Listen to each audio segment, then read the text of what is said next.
May kabuuan namang 5,844 na mga paaralan sa buong bansa ang nagsuspindi na ng in-person classes at lumipat po sa alternative delivery mode sa gitna ng matinding init na panahon. Ayon po sa Department of Education, sa datos ng DepEd, naitala sa Central Luzon ang pinakamaraming paaralang nagsuspindi ng face-to-face classes. Alam nyo ba kung gaano kadami? 1,124 na paaralan. Walang face-to-face classes ngayon dyan sa Central Luzon. Sumunod naman ang Central Visayas, 792. Soc-Sargent, 678. Sa Bicol, 634. At sa Zamboanga Peninsula, 610. Dito po sa Metro Manila, hindi, meron ding mga nagsuspinde.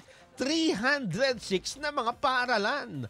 Noong 2022 po, binigyan na ho ng kapangyarihan ng DepEd ang mga school heads na magsuspinde ng in-person classes at maglipat sa alternative delivery modes kapag mainit ang panahon o kaya naman ay may ibang kalamidad na maaaring magkompromiso sa kalusugan at kaligtasan ng mga estudyante, mga teacher, pati na ng mga non-teaching personnel.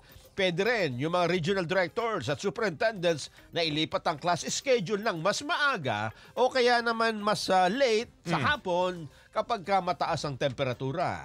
Ayon naman kay DepEd at Vice President Sara Duterte, siya rin po ang DepEd Secretary, hindi na ho kailangang pairalin ng mga paaralan ang make-up classes. Ayun! Mataas masuspinde ng face-to-face classes sa ilang lugar dahil sa sobrang init. Ayun, kapag ganun pala, wala na mga make-up classes. Ayun.